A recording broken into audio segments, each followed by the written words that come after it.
Happy Aquarius season and welcome to the second episode of my new series, the Tarot and Astrology Weather Report.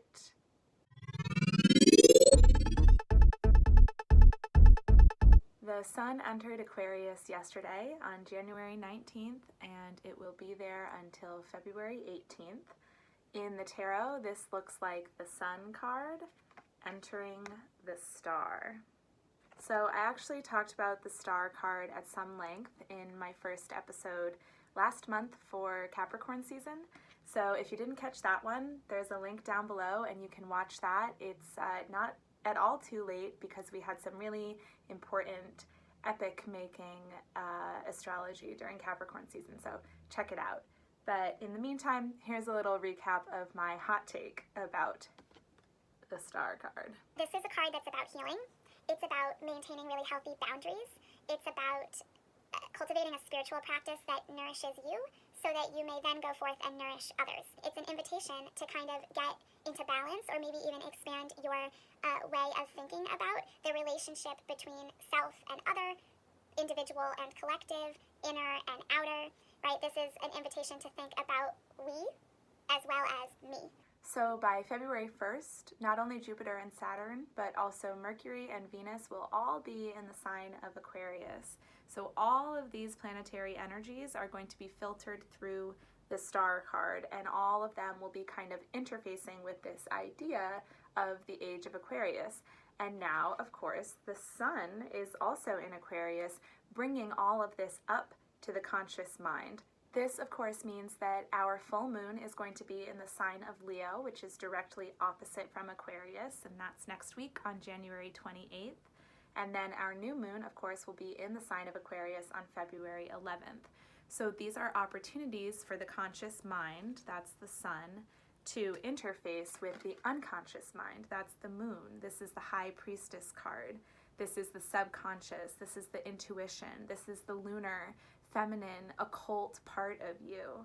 And this is interfacing and meeting up with the Sun, first opposing the Sun for the full moon, and then, of course, conjunct the Sun for the new moon. If you'd like to work with these cards for the full moon, just know that it's the High Priestess in strength. That's Leo. One really important thing to note about Aquarius season this year is that Mercury is going retrograde. So everyone will talk about that, they always do.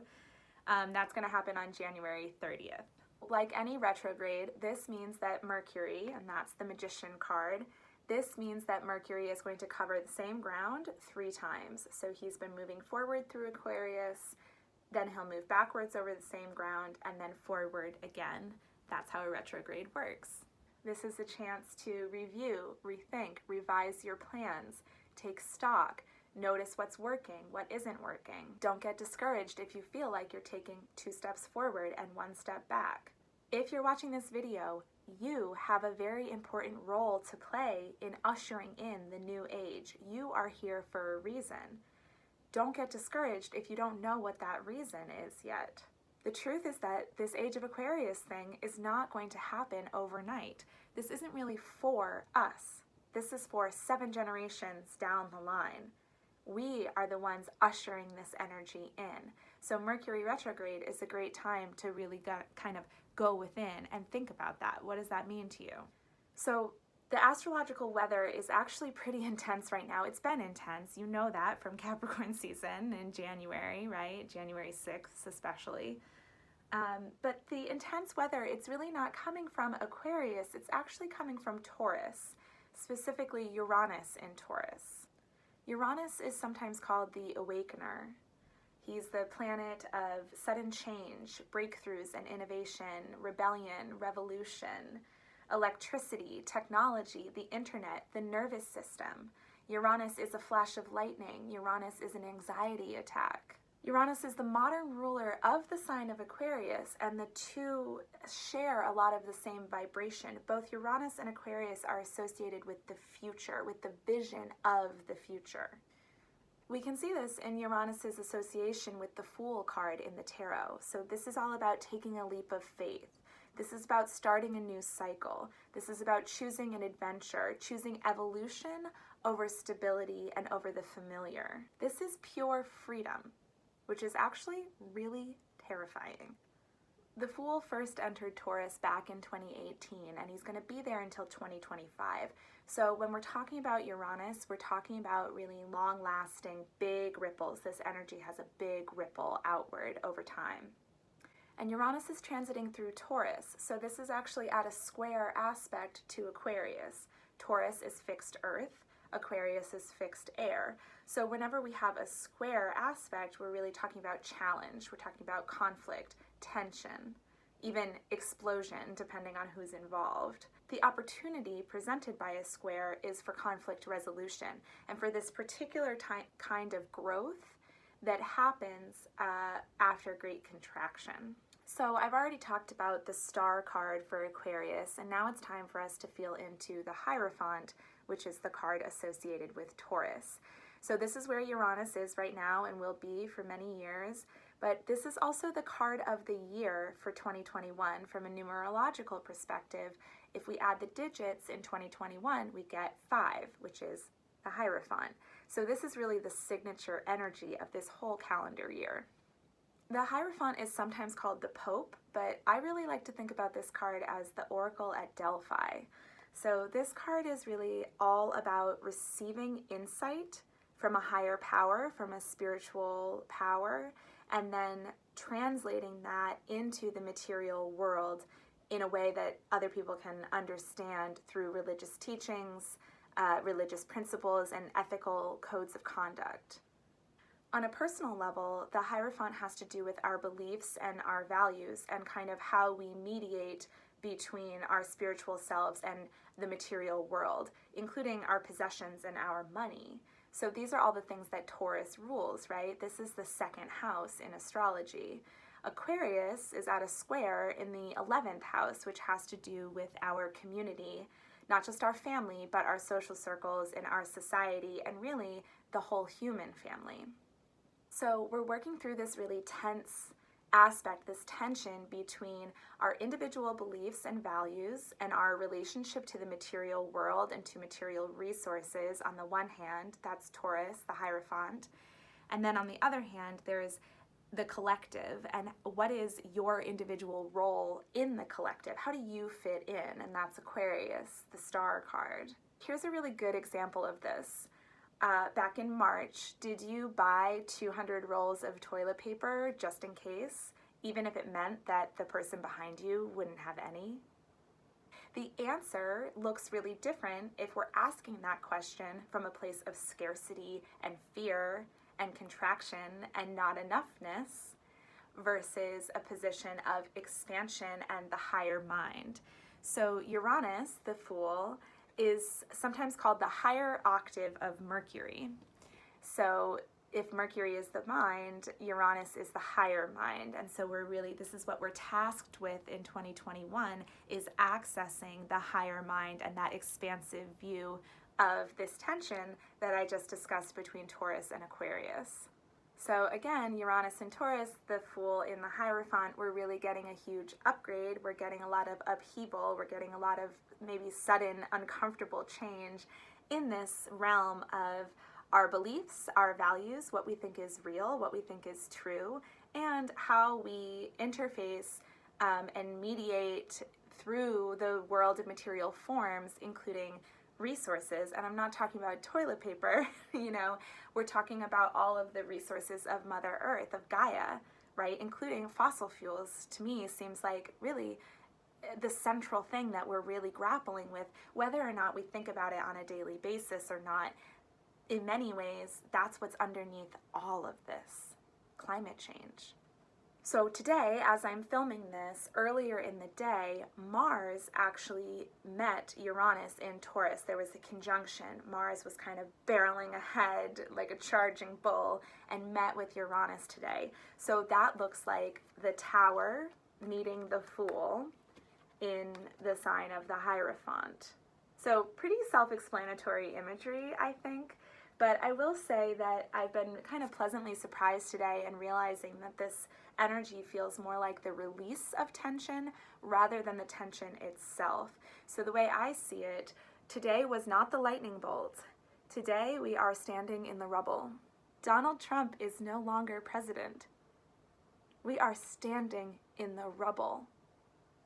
So that's Mars-Uranus. The more important transit to watch is going to be a square between Saturn and Uranus. So Saturn in Aquarius and Uranus in Taurus. And this is coming up on the last full day of Aquarius season on February 17th. So again, with our tarot cards, that looks like the Fool in the Hierophant making a square aspect to the world. That's Saturn in the Star. That's Aquarius. So big square, big tension coming up with these energies. So this energy that's going to reverberate from this is huge. This is the transit to watch in 2021. This is what everyone's talking about. And it's going to happen 3 times because of Saturn's retrograde. So I already talked about that with Mercury retrograde, right? That's the whole deal with retrogrades in astrology, is that you're getting a triple hit of the energy. So the first pass is coming on February 17th, and then it'll happen again in June, and then again on Christmas Eve at the end of the year. So I talked about Uranus as the awakener. Well, Saturn, aka the World card, Saturn is sometimes called the Lord of Karma.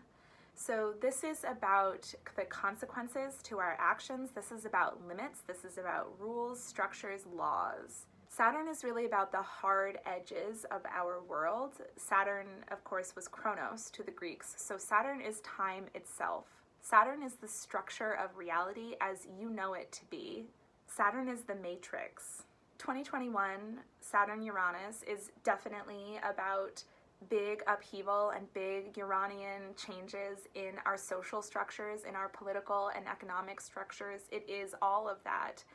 But when I really feel into the more expanded view of what this energy might bring, and when I think about Saturn as the matrix itself, I'm very activated by this idea that maybe the limit of what we think is possible is not really a limit, but is actually a frontier. Going back to my thought about the centrality of climate change to all of this Uranus and Taurus energy, you know, these squares with Saturn and the expansion, or the maybe first the crumbling and shattering of what we think is the limit of what is possible, and then hopefully expansion after that. When I think about that, I can't help but think that our mission is really to understand that we are all cells in the body of Mama Gaia. We are all one. We are really here to access Christ consciousness, collective consciousness, and anchor it here on earth in this most desperate, dark night of the soul.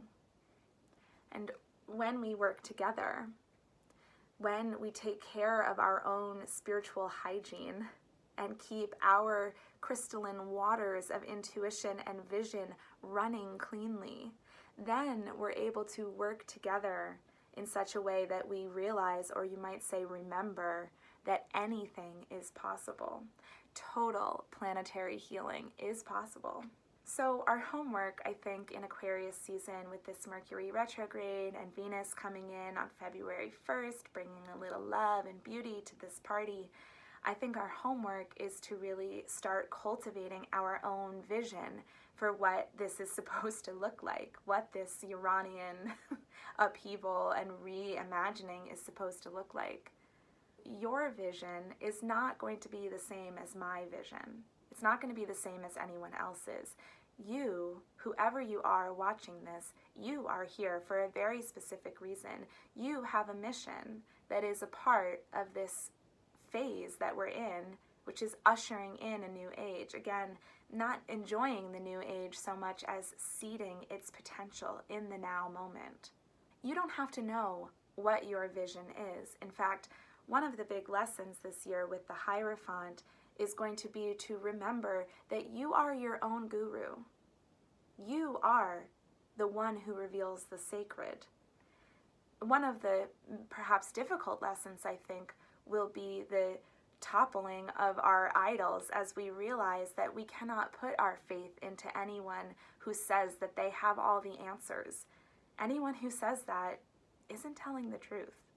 So you don't have to know what the age of Aquarius means or what role you're supposed to play.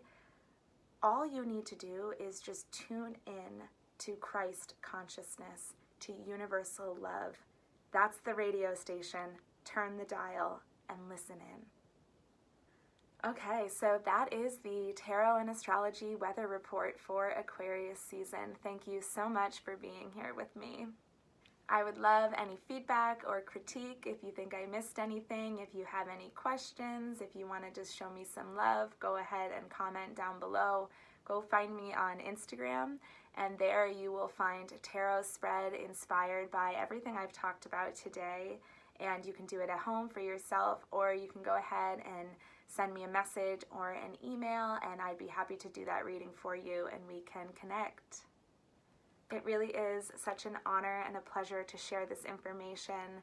This intersection of tarot and astrology is really what makes my heart sing. So thank you so much for being here. Much love, everybody.